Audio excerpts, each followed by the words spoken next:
तो एपिसोड की शुरुआत ठीक वहीं से होती है जहां पिछला एपिसोड खत्म हुआ था। इस रहस्यमयी टापू पर फंसे हुए इन्हें अब 8 दिन हो चुके हैं, लेकिन जितना समय बीत रहा है हालात उतने ही खतरनाक होते जा रहे हैं। अब ये सिर्फ यहाँ से बच निकलने की लड़ाई नहीं रही, अब असली जंग इनके अपने दिमाग, डर और टूटती हुई हिम्मत के खिलाफ शुरू हो चुकी है। चार्ली बाहर से जितना शांत दिख रहा था, अंदर उतना ही टूट चुका था। और अब ये बात छुपी नहीं थी, क्योंकि कुछ ही समय पहले उसने खुद अपने हाथों से वो ड्रग्स लॉ को सौंप दिया था। जैसे पहली बार सच में इस लत से दूर जाने की कोशिश कर रहा हो। लेकिन असली जंग यहीं से शुरू होती है, क्योंकि ये आदत आज की नहीं थी, इसकी जड़ें बहुत पीछे तक जाती हैं। उस दौर में जब उसकी जिंदगी बिल्कुल अलग थी, वो एक धार्मिक परिवार का लड़का था जो नियमित चर्च जाता था, लेकिन उसी के साथ एक रॉक बैंड में बेस गिटार बजाता था। उसकी दुनिया 2 हिस्सों में बंटी हुई थी, जहाँ एक तरफ स्टेज की तेज लाइट्स, भीड़ का शोर और म्यूजिक का नशा था, तो दूसरी तरफ वही इंसान अगली सुबह चर्च में खड़ा अपने ही किए के लिए माफी मांग रहा होता था।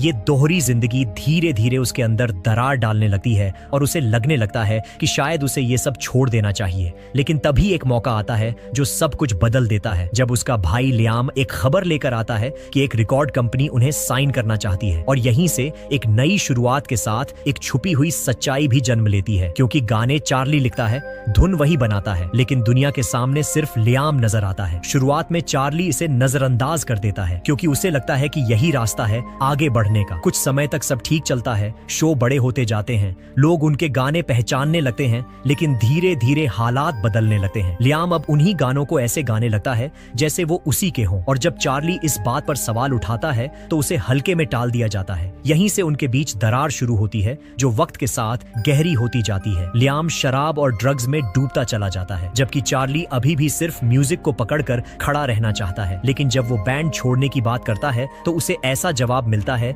जो उसे अंदर से तोड़ देता है। उसे बताया जाता है कि उसके बिना वो कुछ भी नहीं है, और यही वो पल बन जाता है जहां सब कुछ बदल जाता है, क्योंकि वही इंसान जो कभी उसकी ताकत था अब उसे तोड़ रहा होता है। इसी टूटन के बीच चार्ली पहली बार उस ड्रग को उठाता है जिसे वो हमेशा गलत मानता था। उस समय उसे लगता है कि वो बस एक बार कोशिश कर रहा है, लेकिन यही एक बार उसकी पूरी जिंदगी को जकड़ लेता है। वक्त गुजरता है, हालात बदलते हैं, लेकिन चार्ली उसी चक्र में फंसा रह जाता है। सालों बाद जब सब कुछ पलट जाता है, तब एक कड़वी सच्चाई सामने आती है कि लियाम अब सामान्य जिंदगी में लौट चुका है, और चार्ली अभी भी उसी पुराने बैंड को फिर से जिंदा करने के सपने में जी रहा है। वो एक आखिरी बार अपने भाई के पास जाता है, लेकिन इस बार जवाब साफ होता है। इस बार मना वही करता है जो कभी म्यूजिक के लिए जीता था, और यहीं पर चार्ली को पहली बार समझ आता है कि उसने सिर्फ अपना बैंड नहीं खोया, बल्कि खुद को भी खो दिया है। और अब जो लड़ाई वो लड़ रहा है वो किसी और से नहीं बल्कि खुद से है। उस इनकार ने चार्ली को अंदर से इतना खाली कर दिया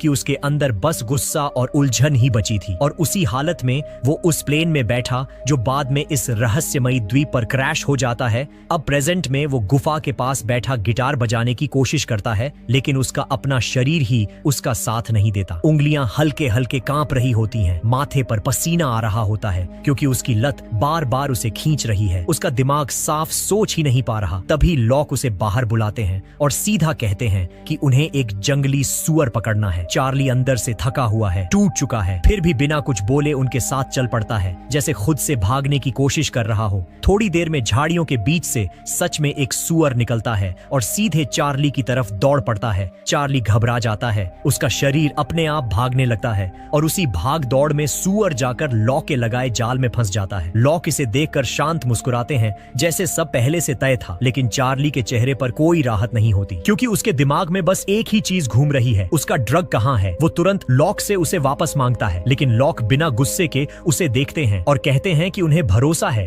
कि चार्ली अपने फैसले पर टिक सकता है। वो समझाते हैं कि इंसान और जानवर में फर्क यही है कि इंसान अपनी इच्छा को समझ सकता है और उसे रोक सकता है। फिर वो उसे बताते हैं कि उसे 3 मौके दिए जाएंगे, और ये पहला मौका है जहां उसे खुद तय करना है कि वो अपनी तलब के आगे झुकेगा या नहीं। उधर समुद्र किनारे सईद एक अलग ही लड़ाई की तैयारी कर रहा होता है। वो उस पुराने रेडियो सिग्नल का सोर्स ढूंढना चाहता है जो सालों से लगातार चल रहा है। इसके लिए वो 3 एंटीना तैयार करता है, और वह एक योजना बनाता है जिसमें 3 अलग अलग जगहों से सिग्नल पकड़कर उसके असली सोर्स की दिशा का पता लगाया जा सके। एक एंटीना समुद्र किनारे, एक जंगल में और एक ऊंचाई पर लगाया जाएगा, लेकिन इसके लिए जरूरी है कि तीनों एक ही समय पर चालू हों। इसलिए सईद, केट और बुन एक प्लान बनाते हैं कि वो अपने अपने पॉइंट पर पहुंचकर मिलकर फ्लेयर छोड़ेंगे। फ्लेयर यानी आसमान में जाने वाली रोशनी जिससे सिग्नल दिया जाता है। सबसे पहले सईद फ्लेयर छोड़ेगा, फिर केट और आखिर में बुन। और जैसे ही तीसरा फ्लेयर दिखेगा, तीनों एंटीना एक साथ चालू कर दिए जाएंगे। इसी बीच गुफा में जैक और हर्ली रहने के लिए जरूरी सामान इकट्ठा कर रहे होते हैं। चार्ली अपनी बेचैनी से भागने के लिए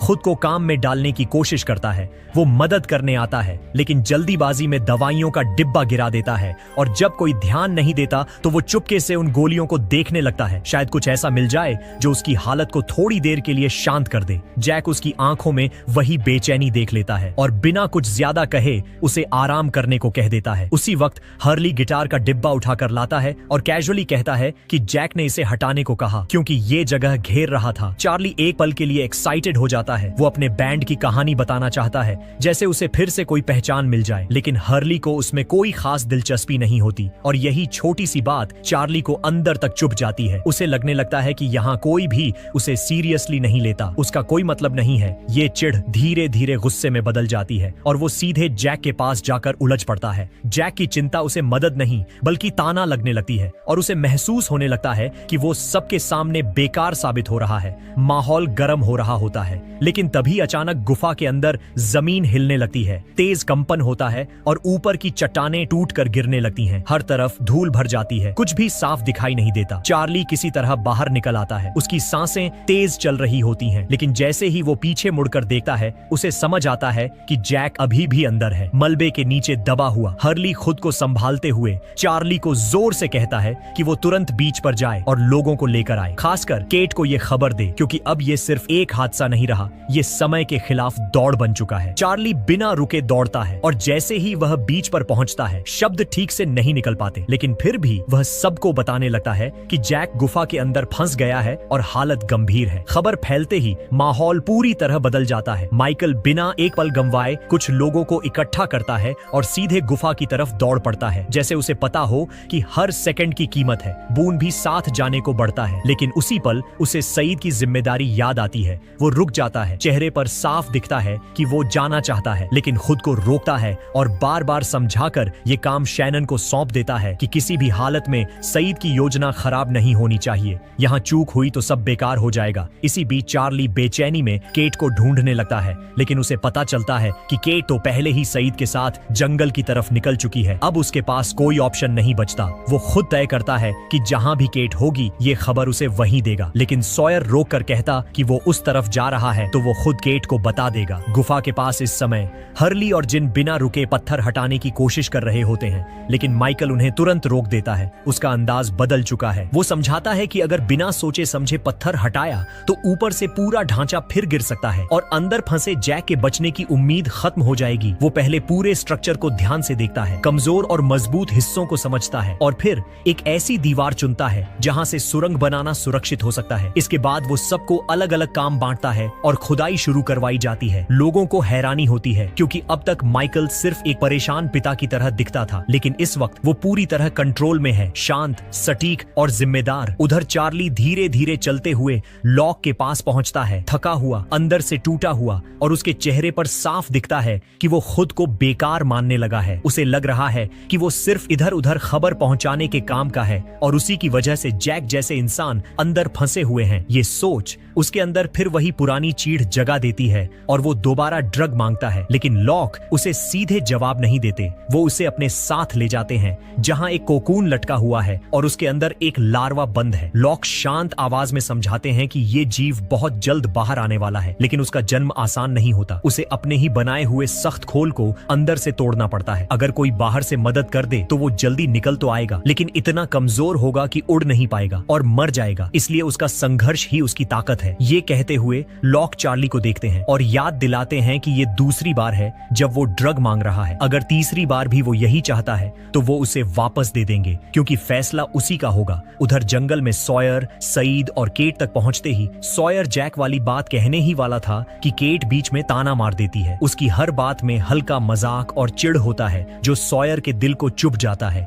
और वह जैक वाली बात अपने अंदर ही दबा लेता है। फिर तीनों एंटीना लगाने की तैयारी में लग जाते हैं। सईद सॉयर को कहता है कि वह केट के साथ जाकर एंटीना पेड़ पर लगा दे और साथ ही केट को इशारा करता है कि सॉयर पर नजर रखे। दोनों पेड़ के पास बैठकर सिग्नल का इंतजार करते हैं और इसी खामोशी में सॉयर के अंदर की कड़वाहट बाहर आने लगती है। वो केट से पूछता है कि आखिर उसे जैक में ऐसा क्या दिखता है। उसके हिसाब से जैक का अच्छा और मददगार होना बस हालात का खेल है। अगर उस पर असली दबाव आया तो वो भी बाकी लोगों की तरह बदल जाएगा। और इसी बातचीत में वो अनजाने में ये बोल देता है कि जैक गुफा में फंसा हुआ है। ये सुनते ही केट का चेहरा बदल जाता है, जैसे उसके अंदर कुछ अचानक टूट गया हो और अब उसके लिए सिर्फ एक ही चीज मायने रखती है कि वो जितनी जल्दी हो सके वहां पहुंचे जहां जैक जिंदगी और मौत के बीच फंसा हुआ है। उसे अचानक एहसास होता है कि अब हर सेकंड की कीमत है और बिना एक पल गंवाए वह उसी दिशा में दौड़ पड़ती है जहां गुफा है। इधर माइकल और बाकी लोग लगातार पत्थर हटाते हटाते आखिर एक छोटी सी सुरंग बना लेते हैं जिससे अंदर झांकना संभव हो जाता है। और तभी भीतर से जैक की आवाज सुनाई देती है। सबकी सांसों में थोड़ी राहत लौटती है क्योंकि वह जिंदा है, लेकिन उनकी हालत गंभीर है। उनका शरीर भारी पत्थरों के नीचे दबा हुआ है और वह खुद से हिल भी नहीं पा रहे। अब साफ है कि सुरंग में किसी को जाना ही पड़ेगा। और ये सुनते ही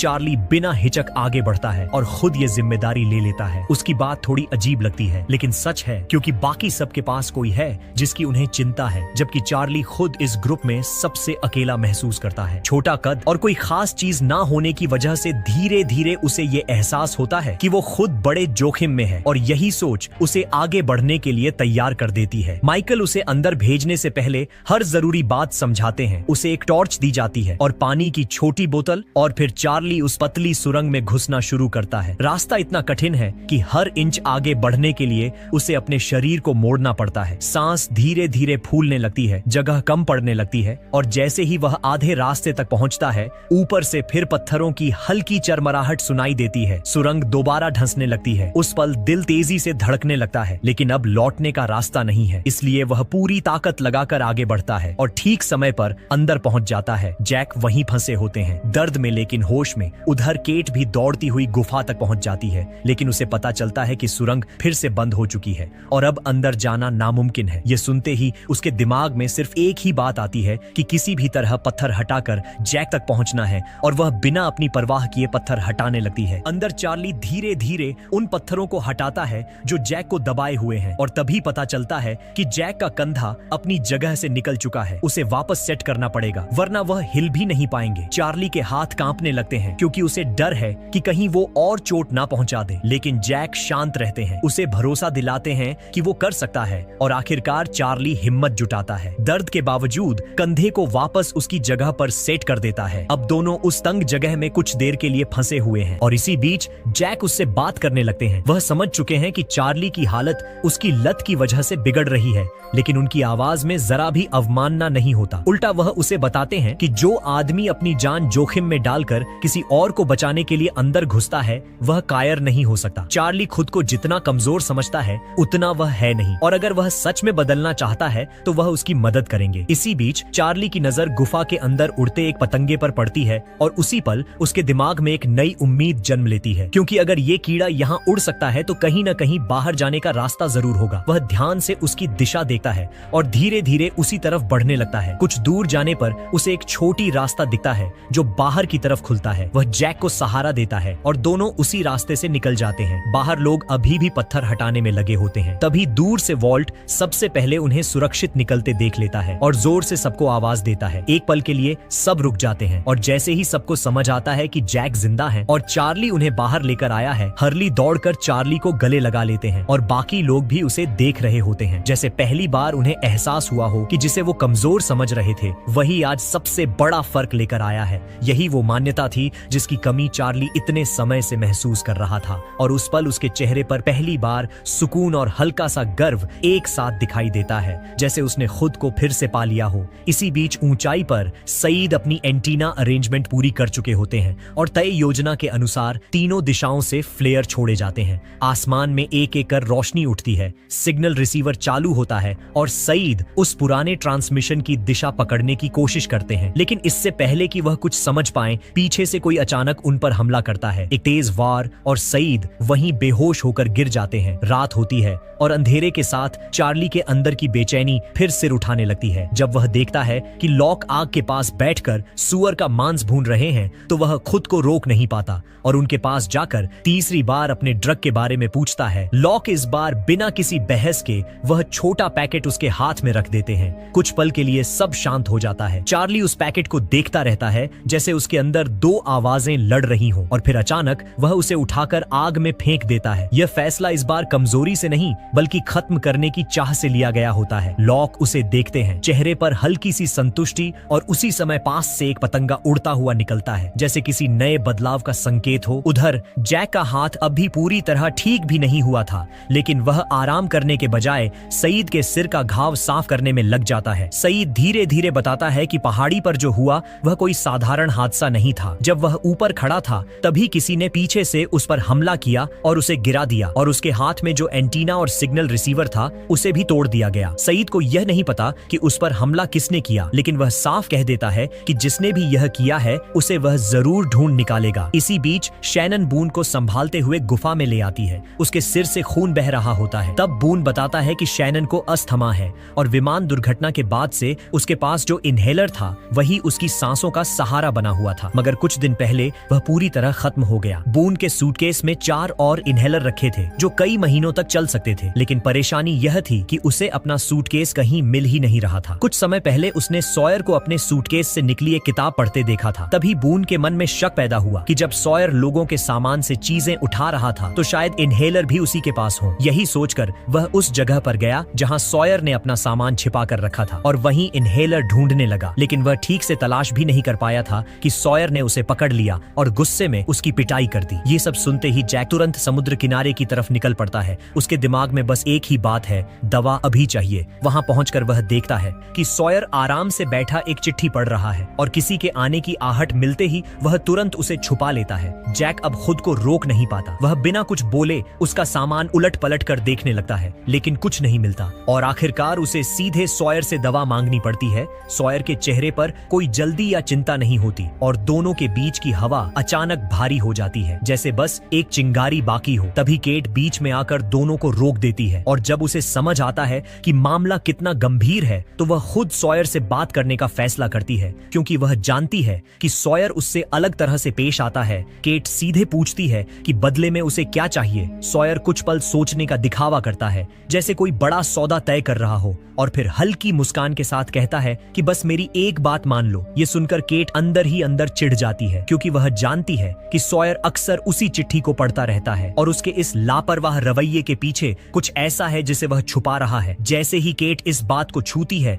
सॉयर का चेहरा बदल जाता है, उसकी आंखों में सख्ती आ जाती है और बिना कुछ कहे वह वही चिट्ठी केट के हाथ में थमा देता है, जैसे चुनौती दे रहा हो कि अगर सच जानना है तो इसे पढ़ो। और जैसे जैसे केट उस चिट्ठी को पढ़ती है उसके चेहरे के भाव बदलने लगते हैं, क्योंकि यह कोई साधारण चिट्ठी नहीं होती बल्कि एक ऐसी कहानी का टुकड़ा होता है जो अब तक किसी ने देखा ही नहीं था। उस चिट्ठी में जैसे किसी टूटे हुए बच्चे की आवाज कैद थी जो सॉयर नाम के आदमी पर इल्जाम लगा रहा था कि उसने उसकी मां को बहकाया, उसके पिता का पैसा ठग लिया और उसी धोखे ने उसके पूरे परिवार को खत्म कर दिया। इतना कि उसके पिता ने पहले उसकी मां को मार दिया और फिर खुद भी जान दे दी। हर शब्द में दर्द जमा हुआ था और केट कुछ पल के लिए समझ ही नहीं पाती कि क्या कहे। तभी सॉयर झटके से चिट्ठी वापस खींच लेता है और ठंडे स्वर में कहता है कि अब तुम्हें समझ आ गया होगा कि मैं कैसा इंसान हूँ। केट को साफ महसूस होता है कि उसके इस तंज के पीछे कोई गहरा घाव छिपा है। रात गहराने लगती है और कैंप में एक नई बेचैनी फैल जाती है। सईद लॉक के पास आता है और सीधा पूछता है कि कल शाम वह कहाँ था, क्योंकि वह उस आदमी को ढूंढना चाहता है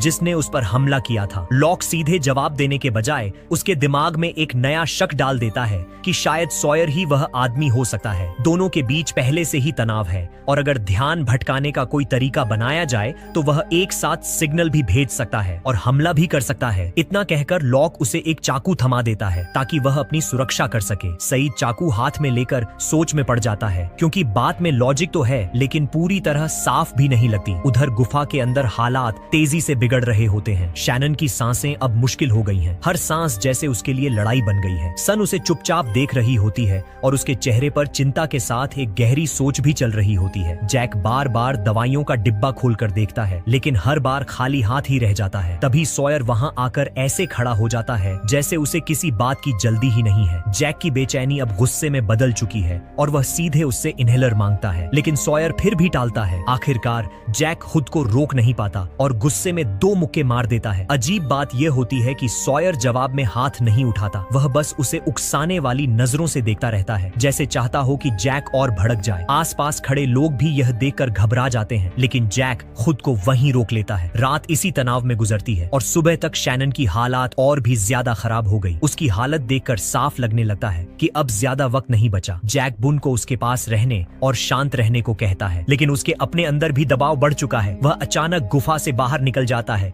जैसे अब एक ही रास्ता बचा हो, सॉयर से सच निकलवाना। सई तुरंत उसके पीछे जाता है, क्योंकि वह समझता है कि गुस्से में सच नहीं निकलता और उसे लगता है कि पूछताछ यानी दबाव डालकर जवाब निकलवाने का तरीका शायद काम आए। जंगल में दूसरी तरफ चार्ली हर्ली को ढूंढता हुआ उसके पास पहुंचता है और थोड़ा झिझकते हुए पूछता है कि क्या उसके पास पीनट बटर बचा है। बात सिर्फ खाने की नहीं है, उसके दिमाग में क्लेयर की चिंता चल रही होती है। वह देख रहा है कि क्लेयर लगातार समुद्र किनारे रह रही है, जो उसके और उसके पेट में पल रहे बच्चे के लिए सुरक्षित नहीं है। चार्ली चाहता है कि वह गुफा में आ जाए जहां हालात थोड़ा स्थिर हैं, लेकिन वह जानता है कि उसे मनाना आसान नहीं होगा। इसलिए दोनों के बीच एक छोटा सा समझौता होता है कि अगर चार्ली उसे उसका पसंदीदा पीनट बटर ला दे तो वह उसकी बात मानकर गुफाओं में आ जाएगी। उधर गुफा में सन चुपके से अपने पति की नजर बचाकर माइकल के पास आती है और धीमे से बताती है कि उसके पास शैनन की हालत सुधारने का एक तरीका है, लेकिन उसे किसी की मदद चाहिए। और माइकल उसकी बात ध्यान से सुनता है, क्योंकि अब हालात इतने नाजुक हो चुके हैं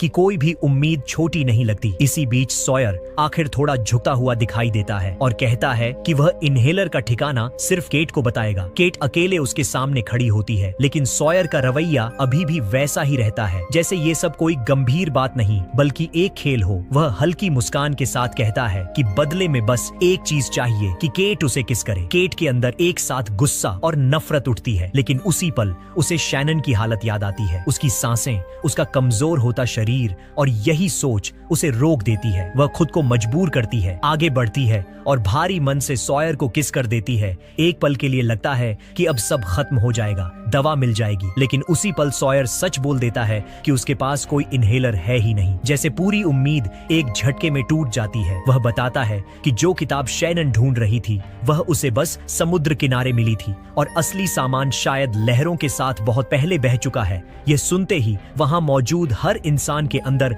दबा गुस्सा बाहर आ जाता है। सई तो खुद को रोक ही नहीं पाता और सीधे सॉयर पर टूट पड़ता है, क्योंकि उसके मन में पहले से शक था कि उसी ने उस पर हमला किया था। दोनों जमीन पर गिर जाते हैं, एक दूसरे को धक्का देते हुए उलझ जाते हैं और इसी झड़प में अचानक सईद के हाथ का चाकू सॉयर की बांह में गहराई तक घुस जाता है, ठीक उस जगह जहां से खून तेजी से बहता है। पल भर में हालात और खतरनाक हो जाते हैं। खून तेजी से निकलने लगता है और जैक तुरंत झुककर उसका हाथ कसकर दबा देता है ताकि खून का बहाव रोका जा सके। उसकी आवाज तेज हो जाती है और वह सईद को चिल्लाकर कहता है कि तुरंत गुफा से मेडिकल किट लेकर आए। सईद बिना रुके दौड़ पड़ता है, उसके हाथ खून से सने हुए हैं और उसी हालत में बून की नजर उस पर पड़ जाती है। वह घबरा जाता है और जैसे ही उसे पता चलता है कि सॉयर के साथ झगड़ा हुआ है, वह वहां जाने के लिए सईद के पीछे दौड़ता है, लेकिन शैनन उसे कमजोर आवाज में रोक लेती है। वह चाहती है कि उसका भाई उसके पास ही रहे। शायद उसे महसूस हो रहा है कि उसके पास समय कम है और बुन वहीं रुक जाता है, उसके पास बैठकर उसे संभालने की कोशिश करता है। उधर माइकलसन के बताए पौधे लेकर वापस आता है और दोनों के बीच एक हल्की सी उम्मीद बनती है कि शायद इससे कुछ फर्क पड़े। तभी जिन अचानक वहां आ जाता है। उसकी नजर सब कुछ समझने की कोशिश करती है, लेकिन सन इस बार कुछ नहीं कहती। वह चुपचाप वहां से हट जाती है, जैसे अब उसके अंदर किसी टकराव का सामना करने की ताकत नहीं बची। और जिन की नजर माइकल पर टिक जाती है, माहौल फिर से खतरनाक हो जाता है। लेकिन कुछ होता उससे पहले माइकल वहां से निकल जाता है। दूसरी तरफ सॉयर की हालत और भी बिगड़ती जा रही है। खून लगातार बह रहा है, फिर भी उसका रवैया पूरी तरह नहीं बदलता। दर्द के बीच भी वह जैक को ताने मारता रहता है, जैसे उसे अपनी चोट से ज्यादा लोगों के हाव भाव देखना मजा देता हो। और इसका ये अजीब बर्ताव यूं ही नहीं है, इसकी जड़ें बहुत पीछे तक जाती हैं। कभी वह अमीर महिलाओं के पास जाकर उनके पतियों को झूठे पैसे लगाने के सपने दिखाया करता था। पहले वह पत्नी का भरोसा जीता, उसके जरिए घर में जगह बनाता और फिर पति को यकीन दिलाता कि उसके पास पैसा दोगुना करने का कोई खास तरीका है। यानी वह कभी हेरा फेरी का असली मास्टर हुआ करता था। जब सामने वाला पूरी तरह फंस जाता और बड़ी रकम लगाने को तैयार हो जाता, तब सॉयर पैसा लेकर गायब हो जाता। यही उसका खेल था और ये खेल वह बार बार दोहराता रहा, बिल्कुल भी पछतावे के बिना। लेकिन एक ऐसा पल आता है जो सब कुछ बदल देता है। वह एक और सौदे के करीब होता है और पैसा लगभग उसके हाथ में आने ही वाला होता है कि तभी उस घर का छोटा बेटा सामने आ जाता है। बच्चे की सीधी और मासूम नजरें उसे कुछ सेकंड के लिए रोक देती हैं, जैसे अचानक उसे आईना दिख गया हो। उसी पल उसके अंदर कुछ हिलता है और वह बिना पैसा लिए वहां से चला जाता है, जैसे पहली बार उसने खुद को रोका हो, जैसे पहली बार उसके अंदर से कोई आवाज आई हो कि हर बार वही गलती दोहराना जरूरी नहीं है। अब वापस प्रेजेंट में धीरे धीरे उसकी आंखें खुलती हैं, होश लौटता है और उसे एहसास होता है कि वह अभी जिंदा है, जबकि कुछ देर पहले तक मौत उससे बस एक कदम दूर थी। जैक ने उसे मरने नहीं दिया। पास बैठी केट उसे देख रही होती है और उसके मन में एक अजीब सा ख्याल जन्म लेने लगता है। उसे महसूस होता है कि इस द्वीप पर आने के बाद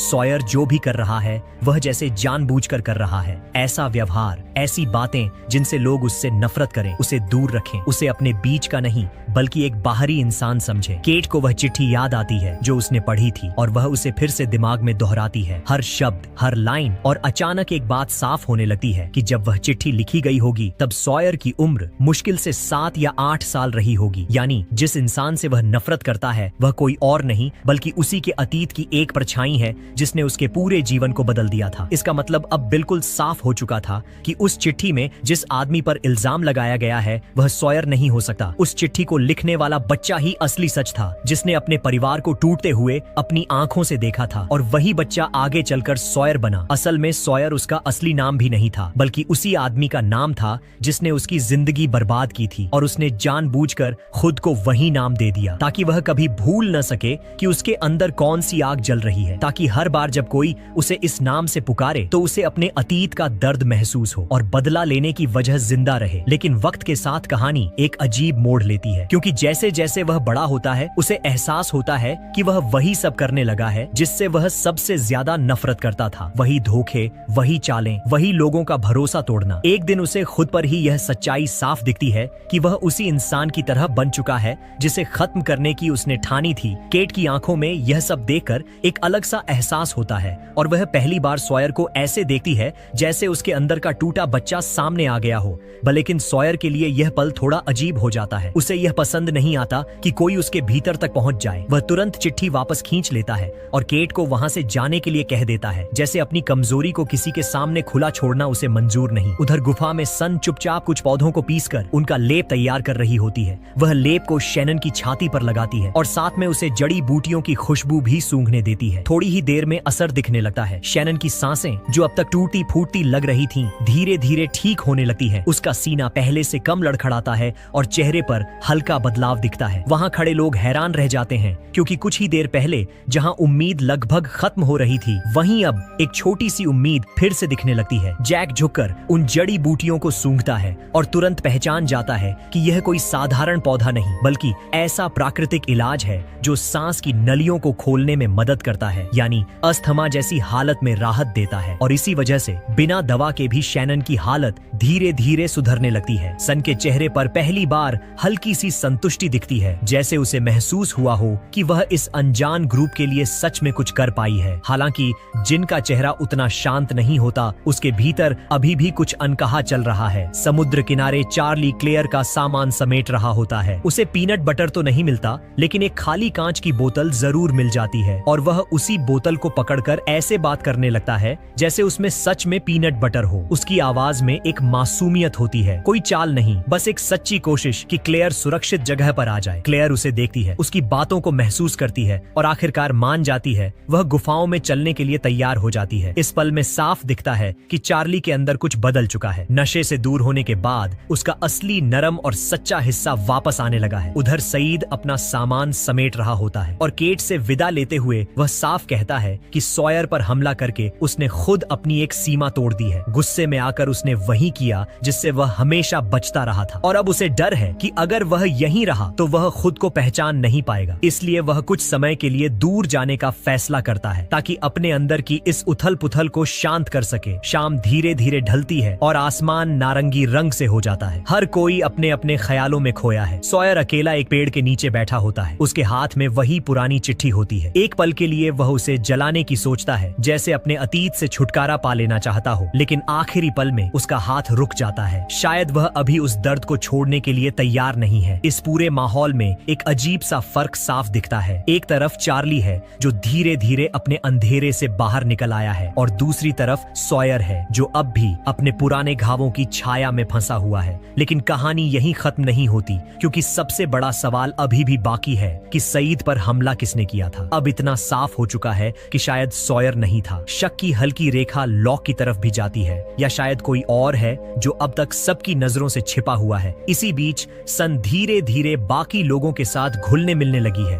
लेकिन जिनके मन में क्या चल रहा है यह अब भी एक पहेली बना हुआ है। और इस रहस्यमयी द्वीप पर हर दिन के साथ नए सवाल खड़े हो रहे हैं। हर इंसान बदल रहा है और असली खतरा शायद अभी सामने आना बाकी है। और यहीं पर कहानी एक ऐसे मोड़ पर आकर रुकती है जहां हर किरदार अपने अंदर एक नई लड़ाई लड़ रहा है। कोई अपने अतीत से भाग रहा है, कोई उससे लड़ रहा है, और कोई अभी तक समझ ही नहीं पाया कि असली दुश्मन है कौन। लेकिन एक बात साफ है कि ये द्वीप सिर्फ शरीर को नहीं बल्कि इंसान के दिमाग और उसकी असली पहचान को भी तोड़ने लगता है। आज चार्ली ने खुद को संभाल लिया, लेकिन क्या वो आगे भी टिक पाएगा? सॉयर के अंदर जो दर्द छिपा है, क्या वो कभी बाहर आएगा या वही उसे और अंधेरे में धकेल देगा? और सबसे बड़ा सवाल, सईद पर हमला आखिर किसने किया? क्या ये सब बस शुरुआत है किसी और बड़े खतरे की? अगर तुम भी जानना चाहते हो कि आगे इस रहस्यमयी द्वीप पर क्या होने वाला है, तो वीडियो को लाइक जरूर करना, चैनल को सब्सक्राइब करो और बेल आइकन दबाना मत भूलना, क्योंकि अगला हिस्सा इससे भी ज्यादा खतरनाक और खुलासों से भरा होने वाला है,